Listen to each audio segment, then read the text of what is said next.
സ്വാഗതം. ഗൾഫുഡിയിലേക്ക് ഞാൻ വർഷ വിജയൻ. നോക്കാം വിശദമായ വാർത്തകൾ. പശ്ചിമേഷ്യൻ സംഘർഷം അവസാനിപ്പിക്കാൻ ഇറാൻ മുന്നോട്ട് വെച്ച നിർദ്ദേശങ്ങളോട് അതൃപ്തിയുണ്ടെന്ന് US പ്രസിഡന്റ് ഡൊണാൾഡ് ട്രംപ്. നയതന്ത്ര ചർച്ചയ്ക്ക് വാതിൽ തുറന്നിട്ടിരിക്കുകയാണെന്നും എന്നാൽ US ഭീഷണി മുഴക്കുന്നത് അവസാനിപ്പിക്കണമെന്നും ഇറാൻ വിദേശകാര്യമന്ത്രി അബ്ബാസ് അറാഗ്ചി പറഞ്ഞു. മധ്യസ്ഥരായ പാകിസ്ഥാൻ വഴിയാണ് ഇറാൻ നിർദ്ദേശങ്ങൾ മുന്നോട്ട് വെച്ചത്. അതേസമയം ഇറാനെതിരെ വീണ്ടും ആക്രമണത്തിന് അമേരിക്കയും ഇസ്രായേലും തയ്യാറെടുക്കുന്നുവെന്ന അഭ്യൂഹം ശക്തമായി. ഇറാനെതിരെ ആക്രമണം നടത്തുമെന്ന ട്രംപിന്റെ പ്രഖ്യാപനത്തിന് പിന്നാലെ മേഖലയിലെ US നാവികസേന തയ്യാറെടുപ്പുകൾ ആരംഭിച്ചു. ഇറാനെതിരെ സ്വീകരിക്കാവുന്ന തുടർ സൈനിക നടപടികളെക്കുറിച്ചുള്ള നിർദ്ദേശങ്ങൾ US central command president Donald ട്രംപിന് കൈമാറിയതിന് പിന്നാലെയാണ് ഹോർമുസ് സംഘർഷം അവസാനിപ്പിക്കാൻ ഇറാൻ പുതിയ നിർദ്ദേശം മുന്നോട്ട് വെച്ചത്. മധ്യസ്ഥരായ പാകിസ്ഥാൻ വഴിയാണ് പുതിയ നിർദ്ദേശം അമേരിക്കയ്ക്ക് സമർപ്പിച്ചത്. അതേസമയം പുതിയ നിർദ്ദേശങ്ങളുടെ വിശദാംശങ്ങൾ വ്യക്തമല്ല. ഇറാനെതിരെ ആക്രമണം നടത്തുമെന്ന ട്രംപിന്റെ പ്രഖ്യാപനത്തിന് പിന്നാലെ US നാവികസേനയും തയ്യാറെടുപ്പുകൾ ആരംഭിച്ചു. ഹോർമുസിലെ US നാവികസേനയുടെ കപ്പലുകളിലേക്ക് അവശ്യ സാധനങ്ങൾ എത്തിച്ചു തുടങ്ങി. ഇന്ധനം, ഭക്ഷണം, യുദ്ധോപകരണങ്ങൾ എന്നിവയാണ് എത്തിക്കുന്നതെന്ന് US സെൻട്രൽ കമാൻഡ് എക്സ് പോസ്റ്റിലൂടെ അറിയിച്ചു. അതിനിടെ ഇറ്റലിയിൽ നിന്നും സ്പെയിനിൽ നിന്നും സൈന്യത്തെ പിൻവലിക്കുമെന്ന ഭീഷണിയുമായി ട്രംപ് രംഗത്തെത്തി. നേരത്തെ ജർമ്മനിയിൽ വിന്യസിച്ച US സൈനികരുടെ എണ്ണം കുറയ്ക്കുമെന്നും ട്രംപ് പറഞ്ഞിരുന്നു. യുദ്ധം പുനരാരംഭിക്കേണ്ടി വന്നേക്കുമെന്ന് ട്രംപ് പറഞ്ഞതിന് പിന്നാലെ തുടർ നടപടികൾ സ്വീകരിക്കേണ്ടി വന്നേക്കുമെന്ന് ഇസ്രായേൽ പ്രതിരോധ മന്ത്രി ഇസ്രായേൽ കാറ്റ്സും ആവർത്തിച്ചത് പശ്ചിമേഷ്യയെ വീണ്ടും യുദ്ധഭീതിയിലാഴ്ത്തിയിട്ടുണ്ട്. International desk 24. ഇറാൻ ഉൾപ്പെടെ 3 രാജ്യങ്ങളിലേക്ക് പൗരന്മാർക്ക് യാത്രാവിലക്ക് ഏർപ്പെടുത്തി UAE. സംഘർഷ സാധ്യത കണക്കിലെടുത്താണ് തീരുമാനം. ഇറാന്റെ താൽപര്യം മാത്രം പരിഗണിച്ച് ഹോർമുസ് കടലിടുക്ക് തുറക്കുന്നതിൽ തീരുമാനമുണ്ടാകരുതെന്നും UAE ആവശ്യപ്പെട്ടു. ഇറാൻ, ഇറാഖ്, ലബനൻ എന്നീ രാജ്യങ്ങളിലേക്കാണ് UAE പൗരന്മാർക്ക് യാത്രാവിലക്ക് ഏർപ്പെടുത്തിയത്. 3 രാജ്യങ്ങളിലേക്കും യാത്ര ചെയ്യരുതെന്ന് UAE വിദേശകാര്യ മന്ത്രാലയം അറിയിച്ചു. ഈ രാജ്യങ്ങളിലുള്ള പൗരന്മാർ എത്രയും വേഗം മടങ്ങി വരണമെന്നും നിർദ്ദേശമുണ്ട്. ഇതിനായി വിദേശകാര്യ മന്ത്രാലയം സഹായിക്കും. വിദേശത്തുള്ള പൗരന്മാരുടെ സുരക്ഷ ഉറപ്പുവരുത്തുന്നതിൽ UAE ഒരു വിട്ടുവീഴ്ചയ്ക്കും തയ്യാറല്ലെന്നും ഇതിന്റെ ഭാഗമായാണ് യാത്രാവിലക്ക് ഏർപ്പെടുത്തിയിരിക്കുന്നതെന്നുമാണ് വിദേശകാര്യ മന്ത്രാലയത്തിന്റെ വിശദീകരണം. ഇറാനും അമേരിക്കയും തമ്മിൽ സമാധാന കരാറിൽ ഏർപ്പെടുന്നതിൽ വലിയ അനിശ്ചിതത്വം നിലനിൽക്കുന്നുണ്ട്. ഒപ്പം ഇറാനെ ആക്രമിക്കാൻ അമേരിക്ക പദ്ധതിയിടുന്നുണ്ടെന്നും റിപ്പോർട്ടുണ്ട്. വീണ്ടും ഗൾഫ് മേഖലയിൽ സംഘർഷമുണ്ടായാൽ പൗരന്മാർ ഈ രാജ്യങ്ങളിൽ കുടുങ്ങിപ്പോകാതിരിക്കാനാണ് UAEയുടെ നീക്കം. അതിനിടെ ഇറാന്റെ താൽപര്യം മാത്രം പരിഗണിച്ച് ഹോർമുസ് കടലിടുക്ക് തുറക്കുന്നതിൽ തീരുമാനമെടുക്കരുതെന്ന് UAE പ്രസിഡന്റിന്റെ നയതന്ത്ര ഉപദേഷ്ടാവ് അൻവർ ഗർഗാഷ് ആവശ്യപ്പെട്ടു. ഇറാൻ അയൽരാജ്യങ്ങളെ ചതിച്ച് ആക്രമണം നടത്തി. അന്താരാഷ്ട്ര താൽപര്യങ്ങളും നിയമങ്ങൾക്കുമനുസരിച്ച് ഹോർമുസ് തുറക്കണമെന്നാണ് UAEയുടെ നിലപാട്. 24 ദുബായ്. UAEയിൽ തൊഴിലാളികളുടെ ജീവിത നിലവാരം ഉയർത്താൻ ഇടപെടലുമായി മാനവ വിഭവശേഷി സ്വദേശിവൽക്കരണ മന്ത്രാലയം തൊഴിലാളികൾക്കായി കട്ടിൽ മുതൽ വൈഫൈ വരെ ഒരുക്കണമെന്നാണ് മാർഗനിർദ്ദേശം. AC-യും വൈദ്യസഹായവും ഉറപ്പുവരുത്തുന്നതടക്കമുള്ള നിർദ്ദേശങ്ങളും നൽകിയിട്ടുണ്ട്. തൊഴിലാളികളുടെ ക്ഷേമം ഉറപ്പാക്കാനും ജീവിത നിലവാരം ഉയർത്താനും ലക്ഷ്യമിട്ടാണ് UAE മാനവ വിഭവശേഷി സ്വദേശിവൽക്കരണ മന്ത്രാലയം പുതിയ മാർഗനിർദ്ദേശങ്ങൾ നൽകിയിരിക്കുന്നത്. തൊഴിലാളികൾ താമസിക്കുന്ന മുറികളിൽ കട്ടിൽ നിർബന്ധമാക്കി. ഓരോരുത്തർക്കും കട്ടിൽ നൽകണം. നിലത്ത് കിടക്കുന്നത് പൂർണ്ണമായി ഒഴിവാക്കണം. ഓരോരുത്തർക്കുമായി ഒരു ലോക്കർ സംവിധാനം ഉറപ്പാക്കണം. ദിവസവും മുറി വൃത്തിയാക്കി നൽകണം. ഓരോ മുറിയിലും AC-യും കർട്ടനും നിർബന്ധമാണ്. മുറിക്കുള്ളിൽ ഭക്ഷണം പാകം ചെയ്യാൻ പാടില്ല. ഇതിനായി അടുക്കള സജ്ജീകരിച്ചു നൽകണം. മലിനജലം ഒഴുക്കാൻ പ്രത്യേക സംവിധാനമുണ്ടാക്കണം. ഒപ്പം പെസ്റ്റ് കൺട്രോളും ഉറപ്പാക്കണമെന്നും നിർദ്ദേശമുണ്ട്. തൊഴിലാളികളുടെ ആരോഗ്യം സംരക്ഷിക്കുന്നതുമായി ബന്ധപ്പെട്ടും പ്രധാന നിർദ്ദേശങ്ങൾ നൽകിയിട്ടുണ്ട്. ഫസ്റ്റ് എയ്ഡ് മുറികൾ നിർബന്ധമാക്കി. ഐസൊലേഷൻ മുറികളും ക്രമീകരിക്കണം. 1000-ലധികം തൊഴിലാളികൾ താമസിക്കുന്ന ഇടങ്ങളിൽ ക്ലിനിക്കുകൾ ഉണ്ടാക്കണമെന്നും നിർദ്ദേശമുണ്ട്. റൂമുകളിൽ വൈഫൈ നിർബന്ധമാക്കിയതാണ് പ്രധാനപ്പെട്ട മറ്റൊരു നിർദ്ദേശം. സർക്കാർ സേവനങ്ങൾ ലഭ്യമാക്കുന്നത് കൂടി ലക്ഷ്യമിട്ടാണ് വൈഫൈ നൽകണമെന്ന നിർദ്ദേശമുള്ളത്. താമസ സ്ഥലങ്ങളിൽ നടക്കുന്ന നിയമലംഘനങ്ങൾ തൊഴിലാളികൾ റിപ്പോർട്ട് ചെയ്യണമെന്നും മന്ത്രാലയം ആവശ്യപ്പെട്ടിട്ടുണ്ട്. 24 ദുബായ്. കേരളത്തിൽ നിന്നും സംസ്ഥാന സംസ്ഥാന ഹജ്ജ് കമ്മിറ്റി വഴി ഹജ്ജിനെത്തിയ ആദ്യ സംഘത്തിന് ഹൃദ്യമായ വരവേൽപ്പാണ് മക്കയിൽ ലഭിച്ചത്. മലയാളി സന്നദ്ധ സംഘടനകൾ സമ്മാനങ്ങളും ലഘുഭക്ഷണങ്ങളും നൽകി തീർത്ഥാടകരെ സ്വീകരിച്ചു. സ്ത്രീകളും കുട്ടികളും ഉൾപ്പെടെയുള്ളവരാണ് മക്കയിൽ തീർത്ഥാടകരെ സ്വീകരിച്ചത്. കഴിഞ്ഞ ദിവസമാണ് കേരളത്തിൽ നിന്നുള്ള ഹജ്ജ് വിമാന സർവീസ് ആരംഭിച്ചത്. ജിദ്ദ വിമാനത്താവളത്തിൽ നിന്നും ഈ തീർത്ഥാടകർ റോഡ് മാർഗം മക്കയിലേക്ക് പോയി. മക്കയിൽ ഹൃദ്യമായ വരവേൽപ്പാണ് ആദ്യ സംഘത്തിന് ലഭിച്ചത്. മക്കയിലെ താമസ സ്ഥലത്ത് മലയാളി സന്നദ്ധ പ്രവർത്തകരും ഇന്ത്യൻ ഹജ്ജ് മിഷൻ പ്രതിനിധികളും ഹജ്ജ് സർവീസ് ഏജൻസി പ്രതിനിധികളും തീർത്ഥാടകരെ സ്വീകരിച്ചു. മക്കയിലെത്തിയ തീർത്ഥാടകരിൽ ഭൂരിഭാഗവും ഇന്നലെയും ഇന്നുമായി ഉംറ നിർവഹിച്ചു. ഞങ്ങളുടെ ഹജ്ജ് ക്യാമ്പിലും അതേപോലെ ഞങ്ങളോടൊപ്പമുള്ള ഉദ്യോഗസ്ഥരുമൊക്കെ വളരെ നല്ല ആത്മാർത്ഥമായ സേവനങ്ങൾ ചെയ്തുകൊണ്ടിരിക്കുകയാണ്. ഇവിടെ എത്തിയപ്പോൾ വലിയ സന്തോഷം. ഈ അള്ളാഹുവിൻ്റെ അതിഥികളായി കേരളത്തിൽ നിന്ന് വന്ന ആദ്യ സംഘത്തെ സ്വീകരിക്കാൻ നിരവധി സഹോദരന്മാർ വളരെ സന്തോഷത്തോടുകൂടി പ്രാർത്ഥനയോടുകൂടി സ്വീകരിക്കാൻ ഇവിടെ എത്തിയിട്ടുണ്ട്. KMCC, ICFRSC, OICC, Navodaya, Vikhaya, തനിമ തുടങ്ങി പല സംഘടനകളും തീർത്ഥാടകരുടെ സേവനത്തിനായി മക്കയിലുണ്ട്. സ്ത്രീകളും കുട്ടികളും ഉൾപ്പെടെയുള്ളവർ ഇത്തവണയും സേവന രംഗത്തുണ്ട്. ഇന്ത്യയിൽ നിന്നുള്ള തീർത്ഥാടകർ മക്കയിലെത്തി തിരിച്ചു പോകുന്നതുവരെ ഇവരുടെ സേവനമുണ്ടാകും. തീർത്ഥാടകരുടെ താമസ സ്ഥലങ്ങളിലും ഹറംപള്ളി പരിസരത്തും പാർക്കിംഗ് ഏരിയകളിലും ആശുപത്രികളിലുമെല്ലാം സന്നദ്ധ പ്രവർത്തകരുടെ സേവനം ഇത്തവണയുമുണ്ട്. മക്കയിൽ നിന്നും ജുനൈദ് കൊണ്ടോട്ടിക്കൊപ്പം ജലീൽ കണ്ണമംഗലം, 24. വാൽപ്പാറയിലുണ്ടായ വാഹനാപകടത്തിൽ സഹപ്രവർത്തകരെ നഷ്ടപ്പെട്ട തീരാ ദുഃഖത്തിനിടയിലും വിശുദ്ധ ഹജ്ജ് ക്രമത്തിനായി ഹസനത്ത് ടീച്ചർ മക്കയിലെത്തി.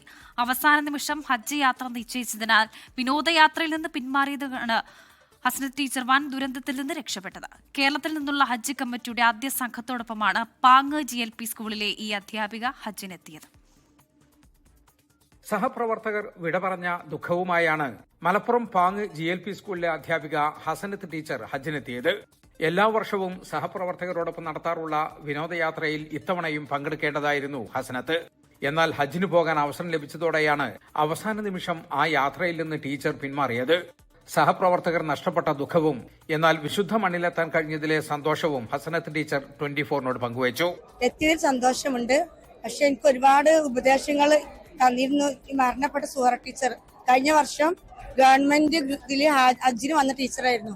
ഞാൻ എല്ലാ സംശയങ്ങളും ടീച്ചറോടാണ് ചോദിച്ചിരുന്നത്. അപ്പൊ ഫ്ലൈറ്റിൽ ഇരുന്നിട്ട് ശരിക്കും ടീച്ചറെ വല്ലാതെ അങ്ങോട്ട് മനസ്സിലേക്ക് വന്നു. ഒരേ സമയം നമുക്ക് രണ്ട് മാനസികാവസ്ഥയാണ്. ഇവിടെ എത്തിയതിൽ സന്തോഷം, അവരൊക്കെ കുറിച്ച് ആലോചിക്കുമ്പോൾ സങ്കടം. ഭർത്താവ് നിഷാഫും മറ്റു ബന്ധുക്കളും ടീച്ചർക്കൊപ്പം ഹജ്ജിനെത്തിയിട്ടുണ്ട്. അവർക്ക് പ്രാർത്ഥിക്കാൻ പറ്റും, അതാണ് ഏറ്റവും വലിയൊരു പുണ്യം. അവർക്ക് പ്രാർത്ഥിക്കും, അതാണ് നമ്മളെ പ്രധാനപ്പെട്ട ഉദ്ദേശം ഒന്നത് തന്നെയാണ്. 9 വർഷത്തോളമായി പാങ്ങ് GLP സ്കൂളിലെ അധ്യാപികയാണ് ഹസനത്ത്. അപകടത്തിൽപ്പെട്ട തന്റെ പ്രിയപ്പെട്ട സഹപ്രവർത്തകർക്കായി പ്രാർത്ഥനകളോടെയാണ് ഹസനത്ത് ടീച്ചർ ഹജ്ജ് കർമ്മങ്ങളിൽ മുഴുകുന്നത്. ജിദ്ദ വിമാനത്താവളത്തിൽ നിന്നും ജലീൽ കണ്ണമംഗലം, 24. ആരാധകരെ ആവേശത്തിലാക്കി മമ്മൂട്ടി മോഹൻലാൽ ചിത്രം പേട്രിയറ്റിന്റെ റിലീസ്. വർഷങ്ങൾക്ക് ശേഷം ഇരുവരും ഒന്നിച്ച സിനിമ പ്രതീക്ഷയ്ക്കും മുകളിൽ നിന്നാണ് ആദ്യ ഷോ കണ്ടിറങ്ങിയവരുടെ പ്രതികരണം. കാത്തിരിപ്പുകൾക്കൊടുവിൽ സിനിമാ പ്രേമികളെ ത്രില്ലടിപ്പിച്ച് പേട്രിയറ്റ്. മലയാളത്തിന്റെ ബിഗ് MS മമ്മൂട്ടിയും മോഹൻലാലും സ്ക്രീനിൽ നിറഞ്ഞാടിയെന്ന് ആദ്യ ഷോ കണ്ടിറങ്ങിയവർ. 18 വർഷം കഴിഞ്ഞിട്ടാണല്ലോ ബിഗ് എംസ് ഒരുമിച്ച് വരുന്നത്.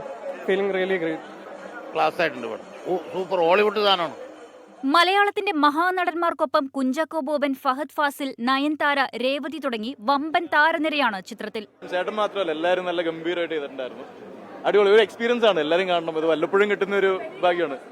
മഹേഷ് നാരായണനാണ് ചിത്രം സംവിധാനം ചെയ്തത്. സുഷിൻ ശ്യാമിന്റെ സംഗീതവും ഏറെ കയ്യടി നേടി. Once in a lifetime ആണ്. ഇത്രയും വലിയൊരു സിനിമയിൽ എനിക്കൊരു ചെറിയ ഭാഗമാകാൻ പറ്റിയെന്ന് ഒരുപാട് സന്തോഷമുണ്ട്. ലോകമെങ്ങും ഇന്നായിരുന്നു ചിത്രം റിലീസ് ചെയ്തത്. സൗദി അറേബ്യയിൽ ആവേശത്തോടെ ആരാധകർ തിയേറ്ററുകളിലെത്തി.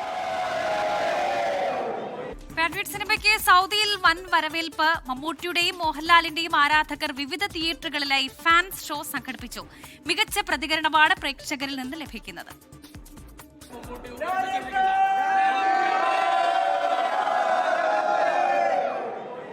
നാട്ടിൽ റിലീസ് ചെയ്ത അതേ സമയത്ത് തന്നെയാണ് പാട്രിയറ്റ് സിനിമ സൗദിയിലും റിലീസ് ചെയ്തത്. സൗദി സമയം രാവിലെ 7 മണിക്ക് ശേഷം പല തിയേറ്ററുകളിലും പ്രദർശനം ആരംഭിച്ചു. ജിദ്ദ, റിയാദ്, ദമാം തുടങ്ങി പ്രധാന നഗരങ്ങളിലെല്ലാം സിനിമയുടെ പ്രദർശനമുണ്ട്. മമ്മൂട്ടി, മോഹൻലാൽ ആരാധകരെല്ലാം നേരത്തെ തന്നെ ടിക്കറ്റ് എടുത്ത് തിയേറ്ററുകളിലെത്തി. ജിദ്ദയിൽ മോഹൻലാൽ ഫാൻസ് അസോസിയേഷന്റെ ബാനറിൽ പ്രത്യേക ഷോ ഉണ്ടായിരുന്നു. അപ്പോൾ ഞങ്ങൾ സൗദി മോഹൻലാൽ ഫാൻസ് രാവിലെ 7 മണിക്ക് നാട്ടിൽ നടക്കുന്ന സെയിം ടൈമിൽ ഫാൻ ഷോ സംഘടിപ്പിച്ചിരിക്കുകയാണ്. അതിന് സഹകരിച്ച എല്ലാ ലാലേട്ടൻ ഫാൻസിനോടും പിന്നെ മമ്മൂക്കനെ ഇഷ്ടപ്പെടുന്ന ഒരുപാട് പേര് വന്നിട്ടുണ്ട്. അവരോട് ഞങ്ങളെ സന്തോഷം അറിയിക്കുകയാണ്. ഞങ്ങൾ സൗദി മോഹൻലാൽ ഫാൻസ് ലാലേട്ടന്റെ ഇച്ഛാക്ക് കൊടുക്കുന്ന ഒരു ട്രിബ്യൂട്ടാണ് ഈ ഫാൻ ഷോ. ലാലേട്ടനും മമ്മൂക്കും ഒന്നിക്കുന്ന ഒരു പടമാണ്. നമ്മളെ ക്യാമിയ റോളിൽ നമ്മളെ ലാലേട്ടത്തിന് പൊളിക്കും എന്നാണ് നമ്മുടെ അഭിപ്രായം. അപ്പൊ എല്ലാരും പടം തകർപ്പിക്കുക. ഞങ്ങൾ ഒരു ഗ്രേറ്റ് ഫാൻ ഓഫ് മോഹൻലാൽ. എനിക്ക് ഭയങ്കര ഇഷ്ടമാണ്. ചെറുപ്പം തൊട്ടേ ഈ സിനിമകൾ ഒരുപാട് കാണാറുണ്ട്. പക്ഷെ ഇപ്പോൾ ഇതിനു വേണ്ടിയിട്ട് സൗദി അറേബ്യയിലാണ് ഞങ്ങൾ ഇത് കാണുന്നത്. അതിൽ ഭയങ്കര സന്തോഷമുണ്ട്. ആരാധകരിൽ നിന്ന് മികച്ച പ്രതികരണമാണ് സിനിമയ്ക്ക് ലഭിച്ചത്. നീണ്ട ഇടവേളയ്ക്ക് ശേഷം മമ്മൂട്ടിയും മോഹൻലാലും ഒന്നിക്കുന്ന സിനിമ ആയതുകൊണ്ട് തന്നെ വലിയ പ്രതീക്ഷയോടെയാണ് ആരാധകർ തിയേറ്ററുകളിൽ എത്തുന്നത്. സിനിമ നിരാശപ്പെടുത്തിയിട്ടില്ലെന്ന് സാക്ഷ്യപ്പെടുത്തുക കൂടി ചെയ്യുന്നു ജിദ്ദയിലെ പ്രേക്ഷകർ. ജലീൽ കണമംഗലം, 24 ജിദ്ദ. ന്യൂജേഴ്സിയിലെ സ്പാർട്ട ബോക്സ് ഓഫീസിൽ മോഹൻലാൽ മമ്മൂട്ടി ചിത്രമായ പേട്രിയറ്റിന്റെ ആദ്യ ഷോ കാണാൻ ഒഴുകിയെത്തിയത് ഒട്ടേറെ മലയാളികൾ. മോഹൻലാലും ഭാര്യ സുചിത്രയും ആരാധകർക്കൊപ്പം സിനിമ കാണാൻ ഇവിടെ നേരിട്ടെത്തിയത് പ്രേക്ഷകരുടെ ആവേശം വർദ്ധിപ്പിച്ചു. ഇരട്ടി മധുരമായി സിനിമയുടെ റിലീസിനൊപ്പം തന്നെ മോഹൻലാലിന്റെയും സുചിത്രയുടെയും 38ാം വിവാഹ വാർഷികവും സ്പാർട്ട് ബോക്സ് ഓഫീസിൽ വെച്ച് കേക്ക് മുറിച്ച് ആഘോഷിച്ചു. മോഹൻലാലിന്റെ അമേരിക്കയിലുള്ള ഫാൻസ് അസോസിയേഷനാണ് വിവാഹ വാർഷികവും പേട്രിയറ്റിന്റെ ആദ്യ പ്രദർശനവും വൻ ആരാധക പങ്കാളിത്തത്തോടെ സംഘടിപ്പിച്ചത്. പേട്രിയറ്റിന്റെ യുഎസിലെ വിതരണക്കാരനായ ബിജു പുളിക്കലും മോഹൻലാലിനൊപ്പം പ്രീമിയർ ഷോ കാണാൻ എത്തിയിരുന്നു. കാനഡയിലെ വിൻസറിൽ ആദ്യമായി സംഘടിപ്പിക്കുന്ന സെറാഫിം പ്രീമിയർ ലീഗ് ക്രിക്കറ്റ് ടൂർണമെന്റിന്റെ ആവേശത്തിലാണ് ക്രിക്കറ്റ് പ്രേമികൾ. സെറാഫിം സ്പോർട്സ് ക്ലബിന്റെ ആഭിമുഖ്യത്തിൽ ജൂൺ 6 നടക്കുന്ന ഇന്റർ ചർച്ച് ക്രിക്കറ്റ് ടൂർണമെന്റിൽ ഒന്റാറിയോയുടെ വിവിധ ഭാഗങ്ങളിൽ നിന്നുള്ള ടീമുകൾ മാറ്റുരയ്ക്കും.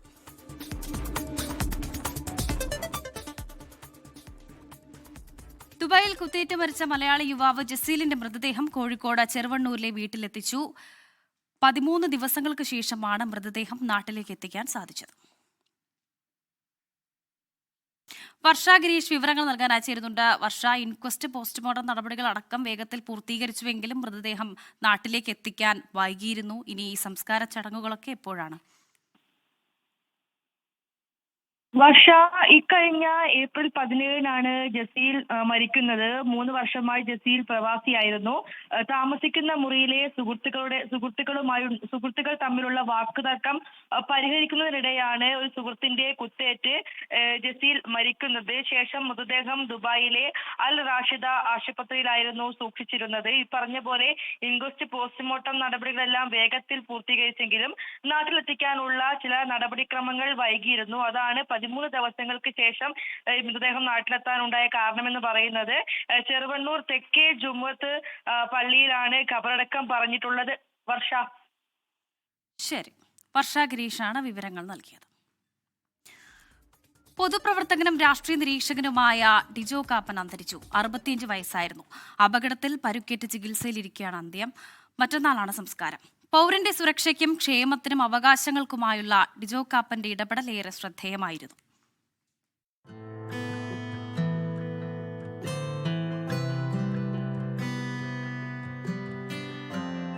സാമൂഹ്യ പ്രതിബദ്ധത ഹൃദയത്തിൽ സൂക്ഷിക്കുന്ന കേരളീയ പൊതുസമൂഹത്തിന്റെ ധീരമായ ശബ്ദമായിരുന്നു ഡിജോ കാപ്പൻ എന്ന പൊതുപ്രവർത്തകൻ. സാധാരണക്കാരന്റെ അവകാശങ്ങൾ ഹനിക്കപ്പെടുമ്പോഴും നിയമത്തിന്റെ നൂലാമാലകളിൽ നീതി വഴിമുട്ടുമ്പോഴും പതറാത്ത ശബ്ദമായി എന്നും മുൻനിരയിലുണ്ടായിരുന്നു ഡിജോ കാപ്പൻ. കക്ഷി രാഷ്ട്രീയത്തിന് അതീതമായി നിയമവ്യവസ്ഥയെയും സാധാരണക്കാരന്റെ അവകാശങ്ങളെയും കുറിച്ച് കൃത്യമായ ധാരണ പൊതുസമൂഹത്തിന് നൽകാൻ ഡിജോ കാപ്പന്റെ ഇടപെടലുകൾ എക്കാലത്തും സഹായകരമായി. ഉപഭോക്തൃ അവകാശ സംരക്ഷണം, റോഡ് സുരക്ഷ, മാലിന്യപ്രശ്നം, വൈദ്യുതി നിരക്ക് വർധന, നിരത്തുകളിലെ പരസ്യ ബോർഡുകളും യോഗങ്ങളും, റെയിൽവേ നിരക്ക് വർധന, KSRTCയുമായി ബന്ധപ്പെട്ട പ്രശ്നങ്ങൾ തുടങ്ങി പല വിഷയങ്ങളിലും ഡിജോ കാപ്പൻ നടത്തിയ കോടതി ഇടപെടലുകൾ ജനങ്ങൾക്കനുകൂലമായ വിധിന്യായങ്ങൾക്ക് ഇടയാക്കി. മാധ്യമ ചർച്ചകളിലെ സജീവ സാന്നിധ്യം കൂടിയായിരുന്നു ഡിജോ കാപ്പൻ. ഒരു ചെറു പുഞ്ചിരി കൊണ്ടോ ഒരു വാക്കുകൊണ്ടോ അല്ലെങ്കിൽ ഒന്ന് കൈവീശി കാണിച്ചുകൊണ്ടോ തീരാമായിരുന്ന ഒരു വലിയ പ്രശ്നമാണ് ഇന്ന് അത് കത്തിക്കാളി കേരള രാഷ്ട്രീയത്തിൽ തന്നെ സജീവ ചർച്ചയായിരിക്കുന്നത്. പാല ഇടമറ്റം കാപ്പിൽ പരേതനായ KC ജോസഫിന്റെയും മേരി ജോസഫിന്റെയും മകനായ ഡിജോ കാപ്പൻ സ്കൂൾ പഠനകാലത്ത് കേരള സ്റ്റുഡൻസ് കോൺഗ്രസിലൂടെ രാഷ്ട്രീയത്തിലെത്തി. KM മാണിയുമായി അടുത്ത ബന്ധമുണ്ടായിരുന്ന കാപ്പൻ ആദ്യം കേരള കോൺഗ്രസ് എമ്മിലും പിന്നീട് അഭിപ്രായ ഭിന്നതയെ തുടർന്ന് R. ബാലകൃഷ്ണപിള്ളയുടെ കേരള കോൺഗ്രസിലുമെത്തി. ഉപഭോക്തൃ കർഷക അവകാശ സംരക്ഷണം ലക്ഷ്യമിട്ട് 1988 സെന്റർ ഫോർ കൺസ്യൂമർ എഡ്യൂക്കേഷൻ സ്ഥാപിച്ച കാപ്പൻ ഗതാഗതം, വൈദ്യുതി മേഖലകളിലെ ഉപഭോക്തൃ ഫോറങ്ങളിലും സജീവമായിരുന്നു. കേരള സർവകലാശാല പ്ലാനിംഗ് വിഭാഗം മേധാവിയായ മിനി കാപ്പനാണ് ഭാര്യ. അശ്വിൻ D. കാപ്പൻ, മരിയറ്റ കാപ്പൻ, എഡ്വിൻ D. കാപ്പൻ എന്നിവർ മക്കൾ. Research desk 24. എറണാകുളം അങ്കമാലിയിലും തൃശൂർ ഇരിങ്ങാലക്കുടയിലും ആനക്കലിയിൽ 2 പേർക്ക് ജീവൻ നഷ്ടമായി. അങ്കമാലി കിടങ്ങൂരിൽ ലോറി ഡ്രൈവർ വിഷ്ണുവും ഇരിങ്ങാലക്കുടയിൽ 2ാം പാപ്പാൻ ശ്രീകുട്ടനുമാണ് മരിച്ചത്. നീണ്ട പരിശ്രമത്തിനൊടുവിലാണ് രണ്ടിടത്തും ആനകളെ തളച്ചത്.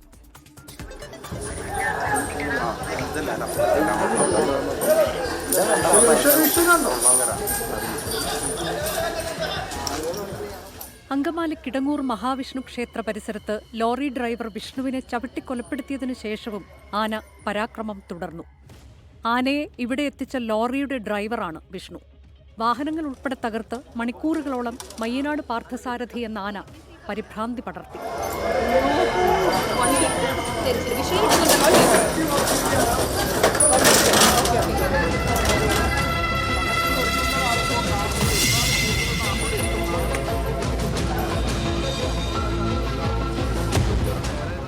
ഒടുവിൽ RRT സംഘവും ഡോക്ടറുമെത്തി ആനയെ മയക്കുപിടി വയ്ക്കുകയായിരുന്നു.